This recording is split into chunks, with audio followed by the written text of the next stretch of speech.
जैन आगमों में 3 प्रकार के योग की चर्चा मिलती है। मन का योग, वचन का योग और काया का योग। योग का अर्थ है प्रवृत्ति। हमारा मन प्रवृत्ति करता है, वचन की प्रवृत्ति होती है और शरीर की भी प्रवृत्ति होती है।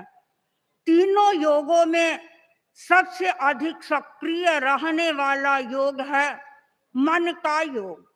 मन के अनेक कार्य हैं, उनमें एक कार्य है चिंतन करना। वह चिंतन करता रहता है, कभी सार्थक चिंतन भी करता है, कभी निरर्थक चिंतन भी करता है। चिंतन के 2 कोण हमारे सामने हैं। एक कोण है विधायक चिंतन का और दूसरा कोण है नकारात्मक निषेधात्मक चिंतन का। जो व्यक्ति विधायक चिंतन करता है वह व्यक्ति उन्नति के शिखर पर आरूढ़ होता है, और जो व्यक्ति नकारात्मक चिंतन करता है वह व्यक्ति अवनति के पथ की ओर अग्रसर होता चला जाता है। सकारात्मक सोच हमारे शरीर को प्रभावित करती है, हमारी ग्रंथि तंत्र को प्रभावित करती है, हमारे नाड़ी संस्थान को प्रभावित करती है और हमारे मस्कुलर सिस्टम को प्रभावित करती है। और ठीक इसी प्रकार नकारात्मक सोच भी हमारे ग्रंथि तंत्र को, नर्वस सिस्टम को, मस्कुलर सिस्टम को प्रभावित करती है। हमें इस बात पर ध्यान देना है कि हम किस दिशा में अपने चिंतन को प्रवाहित कर रहे हैं। हमारा चिंतन सकारात्मक है या हमारा चिंतन नकारात्मक है। कुछ समय पहले मैंने एक आर्टिकल पढ़ा था सोच के संदर्भ में, और वहां बताया गया था एक व्यक्ति जो अपनी सोच को सकारात्मक बनाए हुए रखता है वह अपने WBC यानी वाइट ब्लड सेल्स को बढ़ाता है, और ठीक इसके विपरीत जो नकारात्मक सोच वाला व्यक्ति है वह अपनी वाइट ब्लड सेल को कम करता है। नकारात्मक सोच वाले व्यक्ति का इम्यूनिटी सिस्टम भी कमजोर हो जाता है, और जिसका सोच सकारात्मक होता है वह अपने इम्यूनिटी सिस्टम को भी स्ट्रॉन्ग बना लेता है।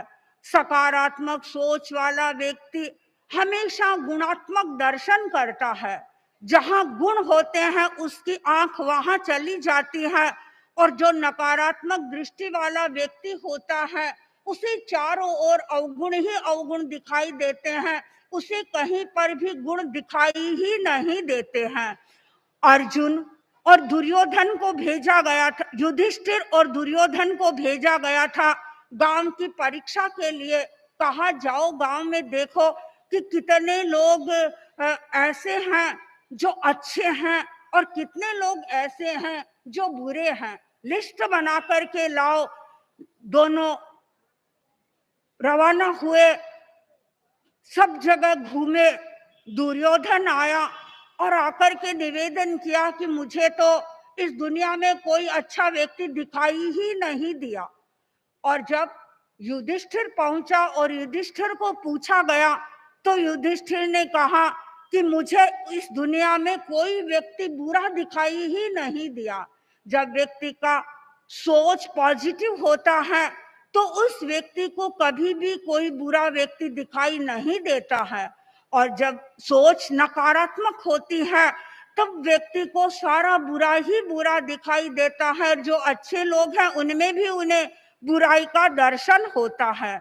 हमें अपनी सोच पर लगाम लगाना है, हमें अपनी सोच पर कंट्रोल करना है, हमें सकारात्मक सोच बढ़ानी है, और नकारात्मक सोच का जो लेवल है उस लेवल को हमें कम करना है। सकारात्मक सोच वाला व्यक्ति अभाव में सद्भाव को खोज लेता है और नकारात्मक सोच वाला व्यक्ति सद्भाव में भी उसे अभाव का दर्शन होने लगता है। उसे कहीं कोई दिखाई ही नहीं देता जहां कोई सद्भाव है। एक करोड़पति व्यक्ति था और अचानक उसके घर पर रेड आ गई और रेड आने के कारण उसकी रात की नींद गुम हो गई और वह बड़ा परेशान रहने लगा, व्यथित होने लगा और जैसे तैसे 10 लाख रुपए देकर के जो सारा इश्यू था, जो मामला था, उसे समाप्त कर दिया। मामला तो समाप्त हो गया, किंतु सेठ बड़ा उद्विग्न हो गया, व्यथित हो गया। एक दिन उसका मित्र उसके पास आया, मित्र के साथ उसने बातचीत की और बातचीत में मित्र ने उसे पूछा, क्या बात है, आजकल तुम इतने बेचैन क्यों दिखाई दे रहे हो, निराश से दिखाई दे रहे हो, आखिर इसका कारण क्या है? वह रोने लगा, जोर जोर से फफक फफक कर उसके सामने रोने लगा। उसने कहा, मित्र बताओ तो सही, तुम्हारी समस्या क्या है, तुम्हारी स्थिति क्या है? उसने कहा, क्या बताऊं, देखो मेरे 10 लाख रुपए चले गए और इसका मुझे अफसोस हो रहा है, खेद हो रहा है। मित्र ने कहा, अच्छा मुझे ये बताओ कि तुम्हारे पास कितना बैंक बैलेंस था? उसने कहा, मेरे पास में 1 करोड़ का बैंक बैलेंस था। तो मित्र ने उसे कहा, देखो कोई बात नहीं है, 10 लाख रुपए तो तुम्हारे गए हैं, 90 लाख रुपए तो तुम्हारे पास में है, जो है उनसे खुशी मनाओ, उनसे क्यों तुम व्यथित हो रहे हो कि मेरे 10 लाख रुपए चले गए? जो नकारात्मक सोच वाला व्यक्ति है वह चला जाता है, उसका दुख करता रहता है, उससे वह व्यथित होता रहता है, और जो सकारात्मक सोच वाला व्यक्ति है वह चले जाने का दुख नहीं करता है, जो है उसमें प्रसन्न रहता है। हमें अपनी प्रसन्नता को बनाए रखना है, हमें अपनी खुशी को बनाए रखना है। प्रसन्नता और खुशी को बनाने के लिए आवश्यक है कि हम अपनी सोच को सही बनाएं और सोच को हम अभाव में नहीं देखें, सद्भाव में देखने का प्रयत्न करें। यदि हम भाव की दृष्टि से देखेंगे तो हमें चारों ओर खुशी का समंदर लहराता हुआ दिखाई देगा, और यदि हम अभाव में चले जाते हैं, अभाव को देखने लग जाते हैं, तो फिर वही हताशा, निराशा हमारे सामने आती है और उसके अतिरिक्त हमारे सामने कुछ भी अवशिष्ट नहीं रहता है। जो सकारात्मक सोच वाले व्यक्ति हैं और जो नकारात्मक सोच वाले व्यक्ति हैं, दोनों ही प्रकार के व्यक्ति कार्य तो करते हैं, लेकिन कार्य करने के तरीके में अंतर होता है। सकारात्मक सोच वाले व्यक्ति कोई कार्य करेंगे, कोई निर्णय लेंगे, तो उसके पहले वे खूब चिंतन करेंगे और उसके बाद निर्णय लेंगे। हम परम पूज्य आचार्यवर को देखते हैं। आचार्यवर चूंकि एक इतने बृहत संघ के नेता हैं, आचार्य हैं, तो अनेक प्रकार की समस्याएं इनके सामने आती हैं और अनेक मुद्दे ऐसे आते हैं जिसमें आपको निर्णयात्मक उत्तर देना है। अब निर्णयात्मक उत्तर देने के लिए ऐसा नहीं होता कि इंस्टेंट इन्होंने उत्तर दे दिया हो। कुछ कुछ बातें ऐसे भी होती हैं जिनका आपको तुरंत उत्तर देना होता है और दे भी देते हैं, लेकिन कुछ इस मुद्दे ऐसे भी होते हैं जिन पर आप चिंतन करते हैं और चिंतन करके कार्य करते हैं, निर्णय लेते हैं। और आचार्यवर ने समीक्षा परिषद का गठन किया, साधु साध्वियों की एक परिषद बनाई गई है जिसमें जो मुखिया साधु और साध्वियां हैं वे आचार्यवर के समक्ष बैठते हैं। आचार्यवर चिंतन करते हैं, कोई साधु साध्वियों संबंधित कोई मुद्दा होता है उस पर विचार रखते हैं, आचार विचार संबंधी कोई समस्या होती है उस पर चिंतन करते हैं। ऐसा नहीं कि आचार्यवर के मन में जो आया आचार्यवर ने, कभी नहीं होता है। आचार्यवर अच्छी तरह से खुद भी चिंतन करते हैं और साधु साध्वियों को भी चिंतन में इन्वॉल्व करते हैं, उनकी राय जानते हैं, और आचार्यवर को लगता है अमुक की राय सही है, आचार्यवर उसको करते हैं। तो सकारात्मक सोच वाले व्यक्ति कार्य करेंगे, लेकिन उनके कार्य करने का तरीका डिफरेंट होगा। वे पहले सोचेंगे, गहराई से चिंतन करेंगे और उसके बाद वे निर्णय लेंगे। और इसके ठीक विपरीत नकारात्मक चिंतन वाले लोग चिंतन नहीं करते हैं और सीधा अपना निर्णय सुना देते हैं, और वो निर्णय फिर उनके पक्ष में भी नहीं होता है, और उस तात्कालिक निर्णय से कभी कभी अनेक प्रकार की परेशानियां उसके सामने आती हैं, अनेक प्रकार का कष्ट उनके सामने आता है। तो जो सकारात्मक सोच वाले व्यक्ति होते हैं वे चिंतन पूर्वक निर्णय करते हैं, और निर्णय करने के बाद जब सबके सामने वह विचार पहुंचता है, सब उसकी श्लाघा करते हैं, उसकी प्रशंसा करते हैं, और उन्हें लगता है कि ये जो निर्णय हुआ है वह हमारे हित में हुआ है। सकारात्मक सोच वाले व्यक्ति पहले प्लान बनाएंगे और उसके बाद निर्णय करेंगे, और नकारात्मक सोच वाले व्यक्ति प्लान तो बनाते ही नहीं है, प्लान बनाना वो जानते भी नहीं है, क्योंकि उनकी अपनी सोच गहरी नहीं होती है। हमें अपनी सोच को गहरा बनाना है, और सोच हमारी गहरी तब बनेगी जब हमारा चिंतन का कोण बदलेगा। हमारी चिंतन में हम सकारात्मकता को स्थान दें, और जितना अधिक सकारात्मकता को हम स्थान देंगे उतना ही अधिक हमारा विकास होगा, उतनी ही अधिक हमारी प्रगति होगी। सोच के संदर्भ में हम कंप्यूटर का चिंतन करें। कंप्यूटर का एक सिद्धांत है GIGO, जिसे गीगो कहा जाता है।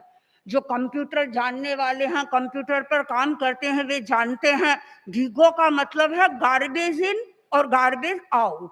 और ठीक इसी प्रकार हम अपने मस्तिष्क को देखें, हम अपने मस्तिष्क में प्रोग्रामिंग दें। कौन सी प्रोग्रामिंग दें?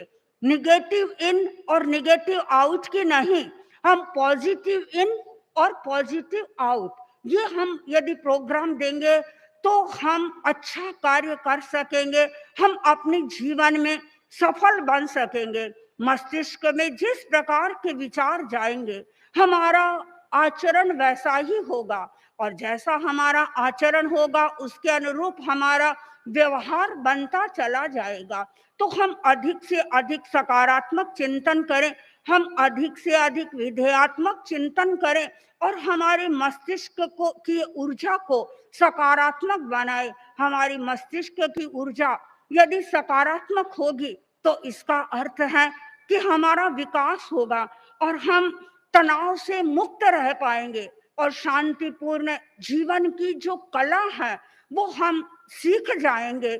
आनंद में रहने का नुस्खा हमें हाथ में लग जाएगा, और सकारात्मक जो व्यक्ति सोच करता है उसका एफिशिएंसी पावर भी बढ़ता है, यानी उसकी कार्य क्षमता बढ़ती है। वह कोई भी कार्य करेगा तो उस कार्य में उसे जितना समय लगना चाहिए उतना नहीं लगेगा, वह कम समय में ही अधिक कार्य संपादित कर सकता है। और उसके साथ साथ में जो सकारात्मक चिंतन वाले व्यक्ति होंगे उनके साथ में अच्छे व्यक्तियों का जुड़ाव अपने आप हो जाएगा, क्योंकि सकारात्मक सोच वाला व्यक्ति अपने आप को सकारात्मक चिंतन से सरोबार रखता है, और जो सकारात्मक चिंतन से सरोबार रहता है उसका आभा मंडल भी पवित्र हो जाता है, और उसके बाद पास में स्वतः लोग आने लग जाते हैं। आचार्य वर्ग के पास में अनेक लोग आते हैं, खाली तेरापंथी लोग नहीं आते हैं, खाली जैन लोग नहीं आते हैं। यदि मैं ये कहूँ कि 36 कौम के लोग ही आते हैं तो अत्युक्ति नहीं होगी। ये क्यों आते हैं? इसलिए आते हैं कि सकारात्मक सोच ने आपके आभा मंडल को पवित्र बना दिया, आपके आभा मंडल को निर्मल बना दिया, आपके आभा मंडल को चुंबकीय बना दिया। और चुंबक क्या करता है? लोहा जहाँ होता है उसे अपनी ओर खींचता रहता है। तो आपका आभा मंडल भी ऐसा बन गया जिससे जो लोग आते हैं आपके अपने बन जाते हैं। अहिंसा यात्रा में हमने देखा अनेक लोग आए, अन्य कास्ट के लोग आए, कई राजनीति से जुड़े हुए लोग आए, और आए आपके दर्शन की और आपके बन गए। और आपके बनने का अर्थ है कि आपकी सकारात्मक सोच ने आपके आभा मंडल को निर्मल बना दिया, और निर्मल बनने के कारण लोग आपके पास आ रहे हैं और लोग आपके अपने बन रहे हैं। जिस व्यक्ति का सोच सकारात्मक होता है वह हर स्थिति में संतुलित रहता है, वह कभी भी परिस्थितियों से प्रभावित नहीं होता है। वह हमेशा अपनी सोच को सही बनाए हुए रखता है और परिस्थिति आने पर भी वह अनुकूलता प्रतिकूलता में अनुकूलता को खोजता रहता है। श्री राम का प्रसंग हमारे सामने है। श्री राम के को आदेश दे दिया था दशरथ ने कि तुम्हें वनवास जाना है 14 वर्ष के लिए। राम जाने के लिए तैयार हो गए, अकेले जाना चाहते थे, किंतु सीता का आग्रह था और उधर लक्ष्मण भी जाना चाहते थे। श्री राम ने सोचा कि मैं ऐसे तो लक्ष्मण को नहीं ले जाऊंगा। लक्ष्मण को कहा कि जाओ, तुम सुमित्रा के पास में जाओ और अपनी मातुश्री से आज्ञा लेकर के आओ, आज्ञा देगी तब मैं तुम्हें अपने साथ में ले जाऊंगा। लक्ष्मण अपनी मां के पास गया और प्रार्थना की कि मातुश्री, मैं भैया के साथ में वनवास जाना चाहता हूं। सुमित्रा ने कहा तुम जाओ, अच्छी तरह से जाओ। उसने सीख देते हुए कहा कि रामम दशरथं विद्धि मां विद्धि जनकात्मजाम अयोध्या मटवीं विद्धि गच्छ तात यथा सुखम। तुम जाओ, राम के साथ में जाओ, किंतु राम को तुम दशरथ के रूप में देखना और सीता को मेरे रूप में देखना। और अटवी को, क्योंकि राम को तो जंगल में जा रहे थे, चारों ओर जंगल ही जंगल होगा, तुम जंगल को भी अयोध्या के रूप में देखना और तुम सुखपूर्वक चले जाओ। यह थी सुमित्रा की सकारात्मक सोच। नहीं तो सुमित्रा कह सकती थी कि तुम्हें जाने की क्या जरूरत है, राम को आदेश दिया है, राम को जाना है, तुम मत जाओ। लेकिन नहीं, सुमित्रा ने ऐसा नहीं किया, बल्कि अपने पुत्र को उत्साहित किया, तुम जाओ, लेकिन अपना चिंतन बदल करके जाओ। एक सकारात्मक सोच लक्ष्मण के सामने प्रस्तुत की। लक्ष्मण ने उस सकारात्मक सोच को स्वीकार किया और अपने भाई के साथ में जाने के लिए तैयार हो गया। जहां सकारात्मक सोच होती है वहां व्यक्ति हर कार्य करने के लिए तैयार रहता है, और जो व्यक्ति हर कार्य में आगे बढ़ने के लिए प्रयत्न करता है उसे वहां सफलता भी मिलती है और वह हमेशा अच्छे चिंतन से युक्त होता है। और अच्छा चिंतन व्यक्ति के निर्माण में सहयोगी बनता है। हमें आगे बढ़ना है और आगे बढ़ने के लिए हमारी सोच को हमें हमेशा सकारात्मक बनाना होगा। एक घटना के साथ ही मैं अपने विचारों को विराम दे रही हूं। पर उत्सव का दिन था, छोटा बच्चा अपनी मां के साथ में धर्म स्थान जाने वाला था। बच्चे को पता था कि आज उत्सव का दिन है और मेरे सारे साथी धर्म स्थान में आएंगे और वे नए नए कपड़े पहन करके आएंगे। उसने अपनी मां से कहा कि मां, आज मेरे सारे साथी नए नए कपड़े पहन करके धर्म स्थान में आएंगे, तुम मेरे लिए भी नए कपड़े लेकर के आओ। बेटे की बात को सुना, मां की आंखों में आंसू आ गए। मां ने कहा, बेटा, हमें तो 2 टाइम खाने के लिए रोटी भी नहीं मिल रही है, कहां से मैं तुम्हारे लिए नए कपड़े लेकर के आऊं। मां की बात सुनकर बेटा उदास हो गया, निराश हो गया, फिर भी मां के साथ धर्म स्थान में चला गया। वह लड़का धर्म स्थान में पहुंच गया। पहुंचने के बाद चारों ओर देखा, उसके सारे साथी नए नए कपड़े पहन करके आए थे और अब उनको देख करके तो वह और अधिक व्यथित हो गया। पर कर भी क्या सकता था, उसके सामने उसे कोई उपाय भी दिखाई नहीं दे रहा था। जैसे तैसे धर्म स्थान में इधर उधर घूम करके उसने टाइम पास कर दिया और पुनः जब धर्म स्थान से बाहर निकल रहा था तो अचानक उसका ध्यान एक भिखारी पर पड़ा। देखा एक भिखारी यहाँ बैठा हुआ है और अनेक लोग उसके आसपास में खड़े हैं और वो बड़े बड़े मस्ती के साथ में संगीत की स्वर लहरियां लोगों को सुना रहा है। उसके मन में विचार आया, यह तो हैंडीकैप्ड व्यक्ति है, न इसके हाथ हैं और न इसके पांव हैं, फिर भी वह इतनी खुशी से गीत गा रहा है और मस्ती का अनुभव कर रहा है। वह उस व्यक्ति के उस भिखारी के पास आया और जब संगीत संपन्न हो गया पूछा कि तुम इतनी मस्ती से कैसे गा रहे हो, तुम्हारे तो हाथ भी नहीं है, पांव भी नहीं है। उस भिखारी ने कहा, भले ही मेरे हाथ और पांव नहीं हो, लेकिन मेरा मस्तिष्क अच्छा है, मेरा गला अच्छा है, मेरे अवयव शरीर के भीतर के सारे अच्छे हैं, तो मैं खुशी का अनुभव करता हूँ और मैं भगवान के साथ में तादात्म्य भाव स्थापित करता हूँ, तो मुझे बड़ी प्रसन्नता की अनुभूति होती है।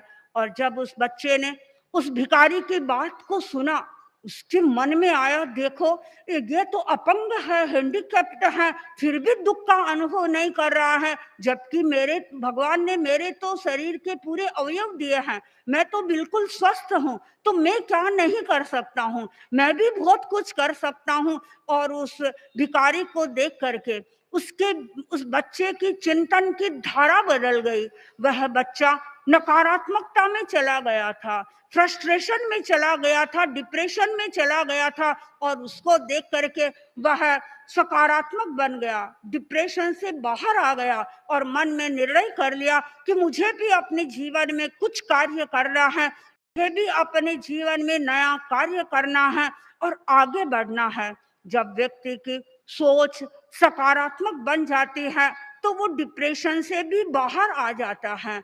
हम अनेक लोगों को देखते हैं जो यहाँ आते हैं, आचार्य वर्ग के दर्शनार्थ आते हैं, हमारे पास में आते हैं, और कई ऐसे लोग होते हैं, कई ऐसी बहनों को मैं देखती हूँ जो डिप्रेशन से दिखाई देती है, यानी उनका चेहरा भी एक अलग रूप से होता है, लेकिन वे यदि चाहें अपनी सोच को सही करें तो उनका डिप्रेशन दूर हो सकता है, उनका फ्रस्ट्रेशन भी दूर हो सकता है।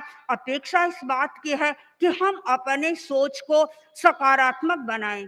हमारे भाई बहनें सब टेलीविजन को देखते हैं, अनेक प्रकार के दृश्य उनके सामने आते हैं, रिमोट कंट्रोल अपने हाथ में रखते हैं और उन्हें लगता है कि ये दृश्य मेरे काम का नहीं है, वे उसे डिलीट करते चले जाते हैं। तो मैं ये कहना चाहूंगी कि आप भी अपने मन का रिमोट कंट्रोल अपने हाथ में रखें और अपने हाथ में रख करके आपके भीतर जो निगेटिविटी है उस निगेटिविटी को किंचित मात्र भी नहीं आने दे। निगेटिविटी को आप दूर करने का प्रयत्न करें और पॉजिटिव बनने का प्रयत्न करें। जितने अधिक पॉजिटिव बनेंगे उतनी ही अधिक आपकी ऊर्जा बढ़ेगी, और जितनी अधिक ऊर्जा आपकी बढ़ेगी आप सकारात्मकता का अनुभव करेंगे और एक नई दुनिया में आप प्रवेश करेंगे। ओम अर्हं।